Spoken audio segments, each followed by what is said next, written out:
हमारी ये press conference operation सिंदूर के बाद पहली बार हो रही है। सबसे पहले इस प्रेस कॉन्फ्रेंस में ऑपरेशन सिंदूर की सफलता को लेके हम भारत सरकार और ख़ास तौर से हमारी जो डिफेंस फोर्स को उनको बधाई देते हैं और हम सब लोग ये कहना चाहते हैं कि उनके कार्य से पूरा देश गौरवान्वित हुआ है। उनको एक प्राइड का एहसास हम सबको है। इसके साथ ही हम पहलगाम के मैसेकर के बाद जो भारत सरकार ने इस बात को मान लिया था कि एक सिक्योरिटी एक लैप्स हुआ है, इस संदर्भ में उसी कड़ी को फिर से उठा रहे हैं।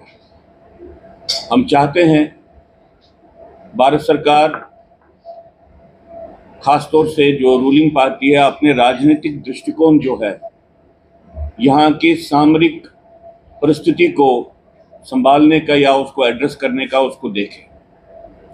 आपने सुना होगा कि बार बार हमको हाईएस्ट लेवल पे ये बात नेताओं की तरफ से सरकार में जो नेता है उनकी तरफ से आती है कि वो यहाँ पे अलगाववाद के ओवरग्राउंड स्ट्रक्चर को ख़त्म कर देना चाहते हैं, उसको नेस्तनाबूद करना चाहते हैं। एलजी साहब ने भी यहाँ पे ये बहुत बार बात कही, होम मिनिस्टर साहब की तरफ से भी ये बातें आई हैं, प्रधानमंत्री की तरफ से भी ये बातें आई हैं। तो हम आज इस बात का संज्ञान लेते हुए उनसे अनुरोध करते हैं कि भाई यहाँ पे जो ओवरग्राउंड सपोर्ट स्ट्रक्चर अलगाववाद का है उसको जो पोषित करता है वो यहाँ की राजनीतिक व्यवस्था उसको पोषित कर रही है। क्या भारत सरकार जो यहाँ पे राजनीतिक व्यवस्थाएं चल रही हैं जम्मू कश्मीर में उनको संज्ञान लेते हुए उनके बड़ा डीपली उनका एनालिसिस करने के लिए तैयार है?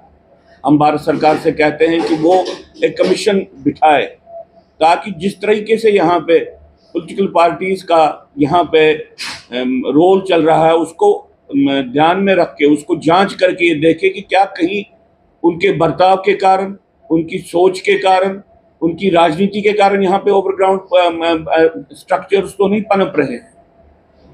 तो हम उनसे भारत सरकार से कहते हैं कि अगर आप वास्तव में यहाँ पे ओवरग्राउंड सपोर्ट स्ट्रक्चर्स को ख़त्म करना चाहते हैं तो आपको यहाँ की राजनीतिक व्यवस्था का पूरा आंकलन करना चाहिए, पुनरांकलन करना चाहिए नए सिरे से।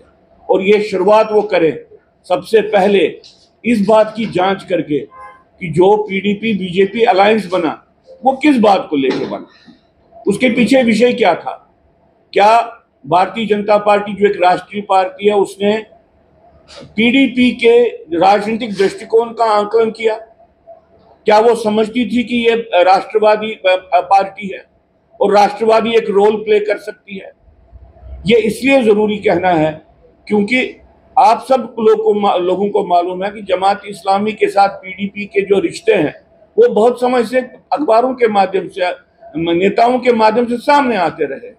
अगर भारत सरकार ने जमात इस्लामी पे बैन लगाया है तो उनका रवैया पीडीपी के बारे में क्या है ये तो हमको बताइए।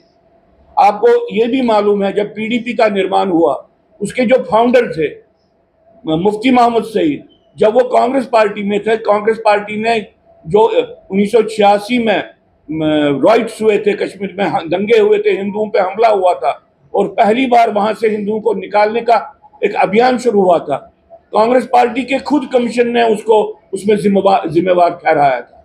क्या इसका आंकलन भारतीय जनता पार्टी ने किया?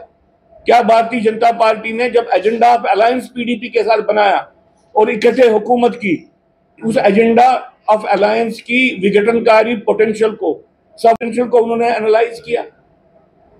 मैं ये बातें इसलिए कह रहा हूं कि हमने पिछले इलेक्शन में भी देखा कि यहाँ पे कश्मीर घाटी में और जम्मू के भी बहुत एरियाज में जो इलेक्शन कैंपेन चले, अगर कोई और मुल्क का वहां पे होता वो समझते कि बहुत सी पार्टियां तो अलगाववादी किस्म का इलेक्शन कैंपेन चला रहे। इन बातों का संज्ञान भारत सरकार क्यों नहीं लेती है? इसलिए आवश्यकता है कि भारत सरकार को अगर ओवरग्राउंड स्ट्रक्चर्स को सिर्फ सुपरफिशियली, सतही उनको हम खत्म कर रहे हैं ये बातें, अगर इसके अलावा भी उनको मूलभूत परिवर्तन लाना है तो जिस तरीके की राजनीतिक व्यवस्थाएं यहाँ पे काम कर रही हैं उनके बारे में पूर्ण रूप से आंकलन करना चाहिए। एक कमीशन का निर्माण कीजिए।